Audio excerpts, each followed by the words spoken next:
Bon, première vidéo sur Inventor, c'est la version 2018. C'est l'introduction à l'interface, un peu le début. Fait que je passe pas par ici, je viens juste de le faire, ça me niaisait. Donc, nouveau. Fait que là, ici, on a les pouces, puis le métrique. Fait qu'on a toutes les configurations possibles. Fait que supposons qu'on le fait en pouces. Fait que standard IPT, ça faisait Inventor Part. C'est le mode usuel pour faire des pièces. Ici, si on voit, il y a trois petits cubes. Fait que c'est pour faire des assemblages. Conception de moule, construction soudée et assemblage standard. C'est cela qu'on va utiliser plus tard.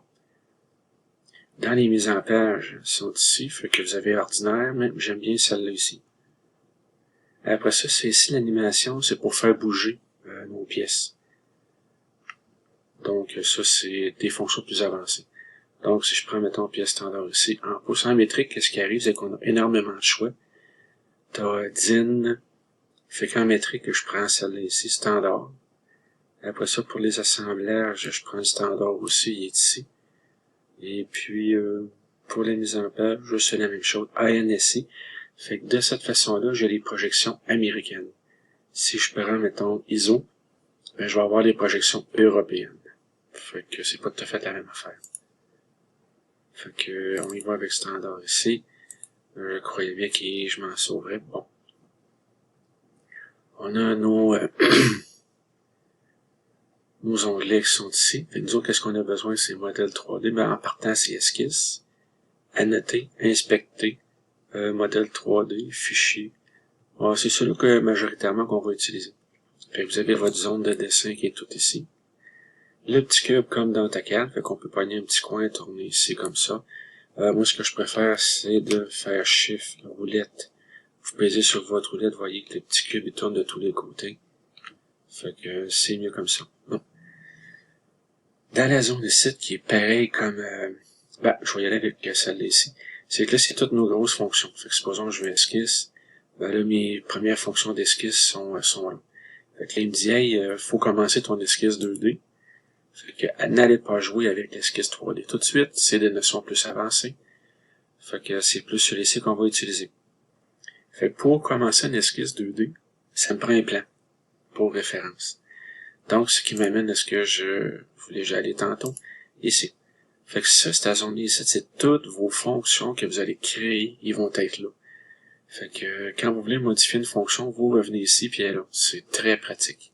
C'est la grosse différence avec AutoCAD 3D. Fait que j'ai mon plan, celui-là ici, je peux faire un petit bouton droit de visibilité. Fait que là, je le vois. Il est là. Ça, c'est mon plan YZ. Si je veux XY, il est ici. Fait que je vais faire visibilité là aussi. Mon plan suivant. Bon. Fait que là, j'ai mis 3 plans. Ils sont tous là. Fait que là, je pourrais commencer à dessiner. Et aussi, j'ai des axes. Très important. Fait que j'ai mon axe X, Y et Z. Puis, mon origine qui est là. Bon. Fait que supposons que je veux commencer à dessiner sur le plan XY. Je peux cliquer ici, petit bouton droit, puis dire nouvelle esquisse. Ça, c'est une façon de le faire. Ou bien, je peux cliquer sur le petit icône ici. Il fait le même travail.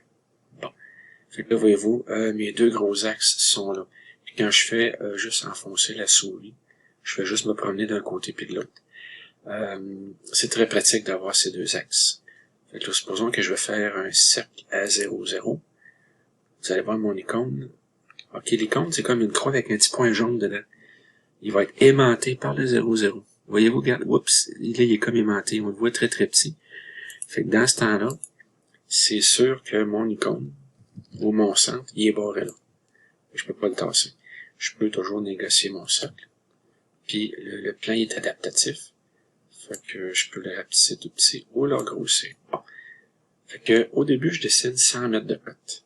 Fait que je dessine toutes mes affaires. Supposons que je vais faire une ligne 7 qui part du cadran. Voyez-vous, là, le petit clone, il marque.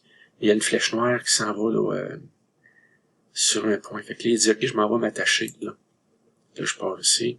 Je m'en vais là-bas. Je mets pas de cote. Là, si je veux faire un arc de cercle, mettons, à la suite d'ici, je continue en mode ligne. Puis je clique sur l'extrémité. Fait que là, je me reviens sur l'extrémité. Je clique sur mon bouton, puis je décris un arc de cercle. C'est le fun, parce qu'à chaque fois que Je le fais, c'est pas en mode enregistrement, ça fonctionne. Puis quand j'arrive en mode enregistrement, je l'ai pas. Bon, là je l'ai. Voyez-vous, fait que là, je peux faire ma petite ligne de main, puis je m'en viens ici. C'est pas grave si je suis pas tangent. Je vais les mettre. Fait que là, c'est justement les contraintes. Ça, c'est super important. Faut presque toujours en mettre. Il y en a qui en mettent pas bien. Il y en a qui en mettent presque pas du tout. Fait que supposons que je dis, toi ici, faut que tu sois horizontal, voyez-vous, elle est déjà horizontale. Elle est déjà tangente à mon arc de cercle. C'est beau. Ici, elle est pas tangente à cet arc de cercle-là. On dirait que j'ai un petit bout. Ah ouais, j'ai un petit bout ici entre les deux. Fait que je prends cette forme-là, mon cercle, je vais la coller après l'autre. Ça, je le fais de temps en temps. Fait que là, je dis, OK, je veux de la tangence. Fait que toi, on dirait que j'ai encore un petit bout de ligne, toi avec toi. Tangente dit, cette contrainte-là, elle existe déjà. Ah, fait que là, j'ai beau, je la forcerai pas dans ce temps-là. Fait que je vais juste effacer encore ce petit bout-là. Je vais checker s'il n'y en a pas d'autre. Non, fait que là, je prends lui. Je vais le recoller là. Bon, là, il est pas tangent. Parfait. Là, je dis toi, tangent avec celui-là. Fait que ça, les contraintes, ça existe dans beaucoup de logiciels de dessin 3D. C'est quasiment tous les logiciels qui en ont une. Fait que ça, Inventor, comment il marche? Vous choisissez votre contrainte, puis après ça, vous impliquez les entités. Vous voulez sélectionner ceux qui sont impliqués là-dedans, choisir. Fait que celle-là ici, elle est avec lui. On a de l'air de l'être avec celle-là. Je vais juste la refaire pour être sûr, puis ça l'est déjà. Fait que j'en mets pas d'autres. Si vous mettez trop de contraintes, votre dessin ne sera plus faisable. Vous allez avoir des gros problèmes à le faire. Donc, c'est une affaire, il faut faire attention. Fait que, supposons que je veux ajuster. Fait que je sélectionne. Lui, on n'a pas besoin de choisir nos limites. Il est fait seul. Sauf que la partie qui s'en va, elle va devenir en surbrillance. OK. Fait que, mettons que je voudrais mettre des cotes. Fait que, entre le centre de lui, puis le centre de lui. Fait que, supposons que je vais mettre, c'est pas gros. Mettons, un demi-pouce. On a grossi. Parfait. Le rayon de lui. Mettons, 0.2. Le rayon de celui-là. 0.1. Bon. Voyez-vous, j'ai terminé de mettre mes cotes et mes contraintes, parce qu'il marque entièrement contraint ici. On n'est pas obligé de contraindre totalement une esquisse. Moi, j'aime ça les contraindre totalement. Et puis aussi, souvent, qu'est-ce que je vais faire, c'est que je vais essayer d'utiliser l'origine du début de mon dessin pour faire coïncider ma pièce. Parce que dans mon assemblage, plus tard, ça peut arriver que j'aie besoin de mon origine pour aller la placer très spécifiquement sur l'origine d'une autre pièce, sur le coin d'une autre pièce. Puis vu que tous les autres morceaux sont, tu sais, c'est des cercles, j'ai pas vraiment de point de repère. Fait que l'origine peut me servir de point de repère. C'est très bien. Fait que supposons que je mets une cote de trop, je dis OK.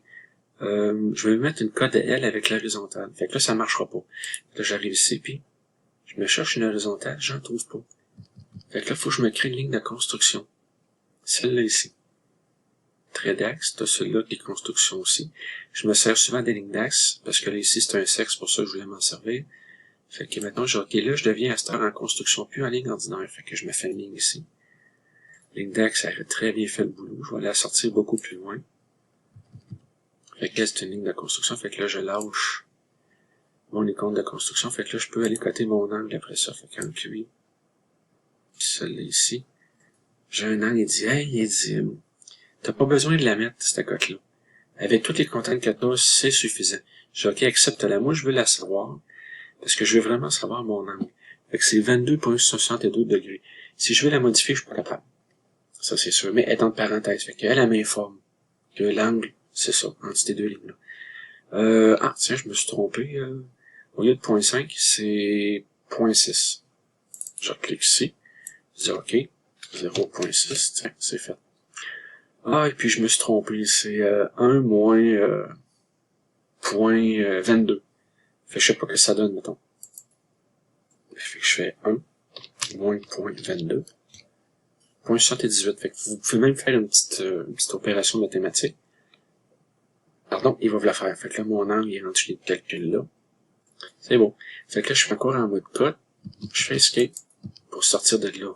Je l'ai fait à peu près 5-6 fois. Si j'essaie de tasser ma cote un peu pour la mettre là, on dirait qu'il veut pas. Bon, ben, je le laisse gagner. Moi, ça va être l'angle complémentaire ici. Fait que ça, c'est juste un petit début d'esquisse. Mettons qu'on s'en fait d'autres. Pour le fun, je vais tasser elle avec la souris. Je me sers très rarement du cube ici, comme ce que vous allez remarquer tout le temps. Bon.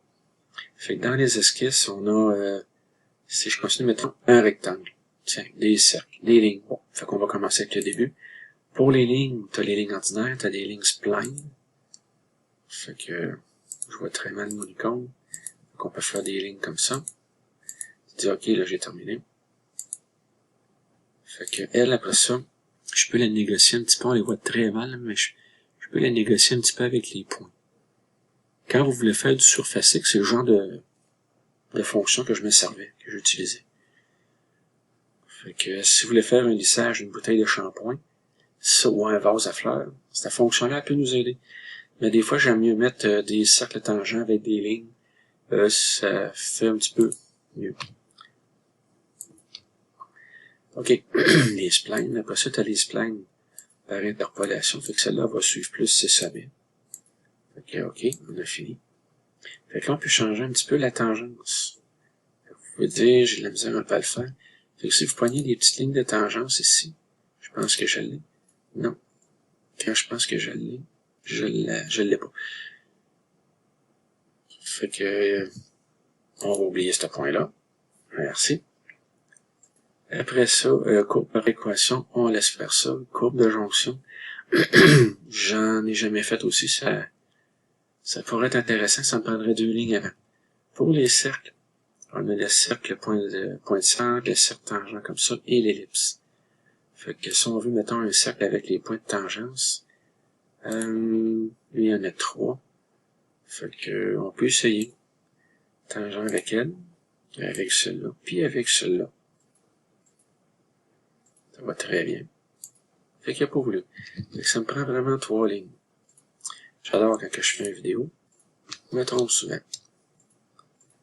Fait qu'avec Enter, je recommence ma nouvelle commande. Bon. Mon petit cercle, il va venir se placer.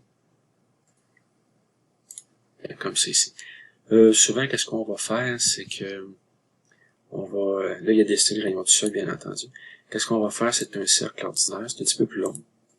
Fait que je le fais ici, puis après ça, j'ai mis mes contraintes tangent. Fait que, on y met nos 3 contraintes, puis tout fonctionne. C'est juste que là, il a bougé la ligne. Si mes lignes auraient été cotées en distance avant, ça aurait été fait. Si j'aurais dessiné un triangle, j'aurais coté mon triangle avant. Fait que mon cercle, ce serait adapté au triangle et non le triangle au cercle. Bon. Les arcs de cercle, j'en fais très peu. Fait que vous pouvez le faire de tous les côtés. C'est plus facile qu'AutoCAD un peu. Après ça, vous mettez vos contraintes. Bon. Les rectangles sont notre choix qui est très plaisant. Fait qu'un rectangle, 2 points. Fait que supposons qu'on le fait comme ça ici. Après ça, on peut avoir, mettons, les rectangles 3 points, qui peut avoir un angle comme on veut. Après ça, ici, rectangle centre. Fait que t'as ton centre, t'as l'autre point ici, ton rectangle il est fait comme ça. Je mets jamais mes cotes, je vais les mettre après. Fait que t'as l'autre ici, centre à 3 points. Fait que, mettons, je le fais ici, j'en fais un là, un ici. Fait que ça dépend de la méthode que vous voulez, que vous avez besoin. Bon. Fait que pour les rainures, c'est assez plaisant, fait que vous choisissez votre centre, vous tassez ici. C'était le centre du premier cercle, fait que vous dites, ok, tant ma rainure est faite. Fait qu'il y a différents styles de rainure, rainure générale comme c'est ici. Après ça, on a la rainure qui peut faire point de centre ici. Ça, c'est rainure avec un arc 3 points. Fait qu'on fait, mettons, notre arc. Mettons comme c'est ici. Là, je fais ma petite rainure comme ça. Fait qu'on peut la faire. Après ça, on met les cotes, on va ajouter nos cotes de rayon. Rainure avec arc par son centre. Fait que supposons que vous voulez passer par un cercle. Celle-là ici est vraiment utile. Fait que supposons mon centre de cercle, là, c'est lui ici. Fait que là, j'arrive ici, puis je l'écris ma rainure là. Fait qu'on peut faire une rainure sur un disque assez rapidement avec ça. Pour le polygone, ben, nombre de côtés ici. qu'on peut y aller par côté, par centre. Que je dis, ok, c'est ce côté, mon centre est là. Fait que je fais mon polygone ici. Fait que voyez-vous, il met plein de contraintes. Il les affiche déjà. Bon. Fait que dans une autre vidéo, on va voir, là, on a arrêté au rectangle ici. Fait que je reviens au rectangle là. Fait qu'on va voir, on pourrait voir le congé et chanfrein dans une autre vidéo, puis je vais aussi venir très bientôt travailler avec les contraintes.